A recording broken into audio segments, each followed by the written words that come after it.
মনোবীক্ষণ polyclinic, চিকিৎসার জগতে এক দশক। এখন এখানে সব বিষয়ে ডাক্তারবাবু একসাথে তলায়। ফোন করুন 7477799515 এই নম্বরে। মুর্শিদাবাদের রেজিনগরের শক্তিপুরে রামনবমীর মিছিলে অশান্তি নিয়ে এবার সুর চড়ালেন মুখ্যমন্ত্রী মমতা বন্দ্যোপাধ্যায়। তার অভিযোগ, রামনবমীতে মুর্শিদাবাদে হিংসার ঘটনা পূর্ব পরিকল্পিত। অশান্তি করার উদ্দেশ্য নিয়েই ডিআইজিকে সরানো হয়েছে বলে অভিযোগ।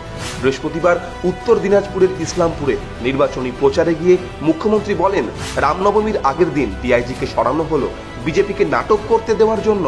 বিজেপির যে বিধায়ক হিংসা ছড়িয়েছে তাকে গ্রেপ্তার করা হবে না কেন?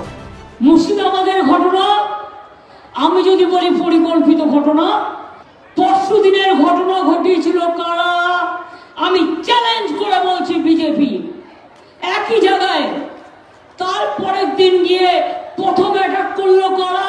বিজেপি এমএলএ দলবল নিয়ে গিয়ে। আপনি রামনবমীর মিছিল করতে গেছেন, অস্ত্র নিয়ে আক্রমণ করতে আপনাকে কে বলেছে? 19 জন আহত হয়েছে, 80 আহত হয়েছে, আমার কাছে ছবি আছে। শক্তিপুরের ঘটনা নিয়ে অধীর চৌধুরীর গলাতেও একই সুর। তারও দাবি, এই ঘটনা পূর্ব পরিকল্পিত। সুপরিকল্পিত ষড়যন্ত্র, ডেলিভারেড ডিজাইন। এখানে চেষ্টা করা হচ্ছে দাঙ্গার বাতাবরণ তৈরি করে মানুষের যে মতামত তৈরি হচ্ছে বহরমপুর লোকসভায়, সেই মতামতে বিভাজন ধরানো। 6 দিন হয়ে গেল, এখনো পর্যন্ত সেখানকার প্রশাসন সব পক্ষকে ডেকে একটা আলোচনা করে সবাইকে শান্তি বজায় রাখতে হবে এই আহ্বান কিন্তু করেনি। সেখানকার প্রশাসনের যিনি মাথা, ওখানকার ওসি না আইসি কি আছে, সেই লোকের অপদার্থতার জন্য, অকর্মণ্যতার জন্যে আজ সেখানকার মানুষকে ভুগতে হচ্ছে বলে আমি মনে করি।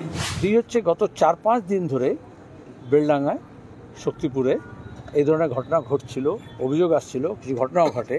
দুই সম্প্রদায়ের মধ্যে বিজেপি এবং তৃণমূল যেভাবে উস্কানি এবং হাঙ্গামা তৈরির রসদ দিচ্ছিল, সেখানে মুখ্যমন্ত্রী কী করছিলেন, তার অ্যাডমিনিস্ট্রেশন কী করছিল? 4টি থানায় 144 ধারা লাগাতে হলো। উনি সবটা ইলেকশন কমিশন দায়িত্ব দিয়ে দেবেন। তাহলে দাঁড়িয়ে তিনি এমন এসপি কেন রেখেছেন, এমন আইসি কেন রেখেছেন, এমন নেতা তৈরি করেছেন কেন? যদিও এই ঘটনায় বিজেপি দায় চাপিয়েছে তৃণমূল ও কংগ্রেসের দিকেই, মুখ্যমন্ত্রী ও অধীর চৌধুরীর বিরুদ্ধে সুর চড়িয়েছে বিজেপি নেতৃত্ব। একদম মমতাজি ঠিকই বলেছে, রাজনৈতিক গন্ডগোল। মমতা ব্যানার্জি এবং তার পূর্বোত্তর অর্থাৎ কংগ্রেস দুজনা মিলে এটা করেছে। গতকালকের ঘটনার পর থেকে থমথমে শক্তিপুর। জারি রয়েছে 144 ধারা। বিভিন্ন জায়গায় নাকা চেকিং শুরু করেছে পুলিশ।